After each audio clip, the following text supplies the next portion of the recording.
מוטלות גופותינו שורה ארוכה ארוכה פנינו שונו. Né à Tel Aviv en 1923, Chaim Guri est un pur produit du sionisme socialiste. Le jeune Gurfinkel, devenu Guri, fréquente un mouvement de jeunesse sioniste et il est éduqué exclusivement en hébreu. En 1941, il intègre le Palmach, l'unité de choc des forces paramilitaires juives.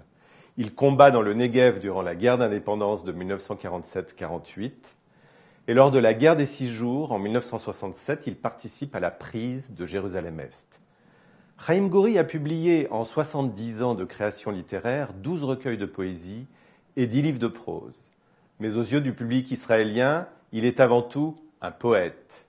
Il publie son premier recueil, Pirchei Esh, Fleurs de feu, en 1949, immédiatement salué. Il est alors propulsé comme modèle du poète combattant pour la cause sioniste. Au sein de ce recueil figure le poème Hine mutalot gufoteinu, voici nos corps étendus, que vous avez entendu durant le générique, interprété par le chanteur Ori Mark. Nous n'avons pas trahi, voyez, nos armes reposent près de nous, le chargeur vide. Il rappelle nos derniers mots, le canon brûle encore, et notre sang a éclaboussé le chemin sur lequel nous avons fait tout ce que nous pouvions jusqu'à ce que le dernier tombe. Sommes-nous coupables si au crépuscule, nous gisions, morts, les lèvres pressées contre le sol rocheux? Le poème raconte le drame de 35 jeunes soldats immortalisés sous le nom de Machlakat ha-Lamed Hey, la division des 35, qui tombèrent pendant la guerre de 1948. S'inspirant d'une prière collective de Yom Kippour, la force du poème réside dans le « nous », la première personne du pluriel, comme si le poète avait fait partie des victimes, comme si tout le peuple d'Israël faisait corps avec ses soldats. Grâce à ce poème, leur sacrifice a été élevé au rang de mythe national.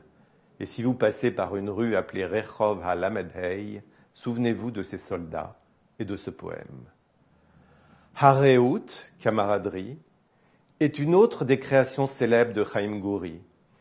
Il date de la même époque, évoque les vies sacrifiées pour la patrie lors de la guerre de 1948. Écoutons cette version interprétée par Yehoram Gaon. כבר שנה לא הרגשנו כמעט איך עברו הזמנים בשדותינו כבר שנה ונותר לנו מעט מה רבים שאינם כבר בינינו אך נזכור את כולם את יפי הבלורית והטוב כי רעות שכזאת לעולם לא תיתן את ליבנו לשכוח אהבה מקודשת בדם את תשובי בינינו לפרוח הרעות נסענו בלי מילים אפורה עקשנית ושותקת מלילות האימה הגדולים את נותרת בהירה ודולקת.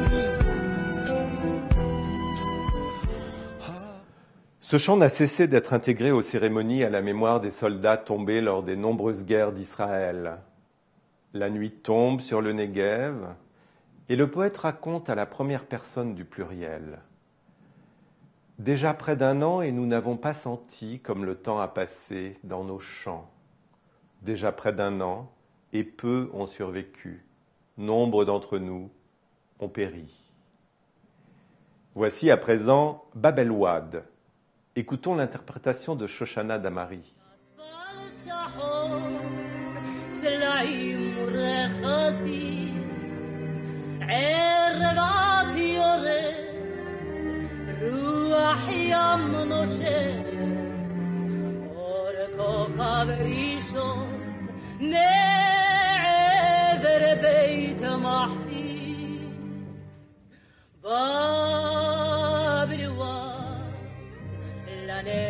זכור נא את שמותינו שיירות פרצו בדרך אל העיר בצידי הדרך מוטלים מתינו שלד הברזל שוטט כמו רעי בבלוואד לנצח זכור נא את שמותינו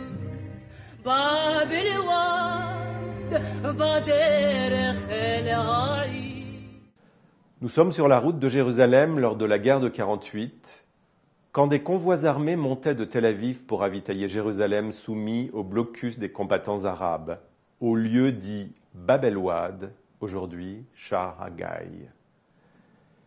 Et ici je passe sans faire de bruit, et je me souviens d'eux tous, de chacun. Ici, ensemble, nous nous sommes battus sur les falaises. Ici, nous étions ensemble, comme une famille. Bab el-Ouad. Un jour de printemps viendra, et les cyclamènes fleuriront.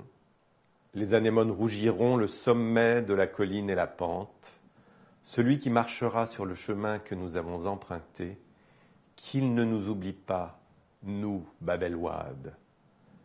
Si Chaim Gouri est avant tout le chantre des guerres d'Israël, il a été profondément marqué par sa mission en Hongrie en 1946. Au contact des survivants du génocide, il prendra conscience de l'ampleur de la catastrophe et des traumatismes chez les survivants, dont il entendait la nuit les hurlements. En 1961, il est mandaté par le journal travailliste L'Amerchav pour couvrir le procès Eichmann, cet ancien cadre de la SS chargé de la logistique de l'extermination des Juifs d'Europe.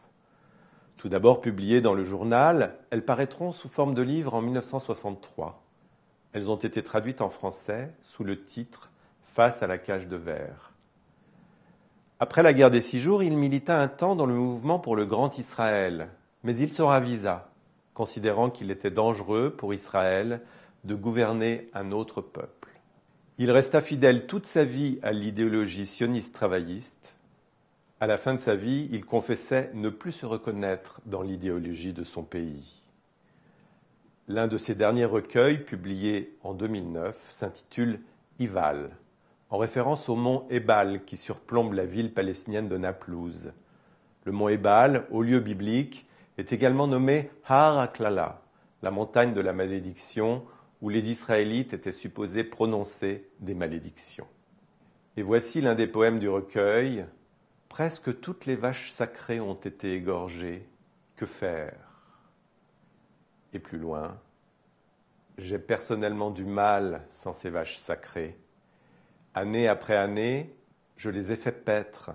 Et plus je vais, plus je ressemble à Mathusalem, autre vache sacrée égorgée. » עוברת ביער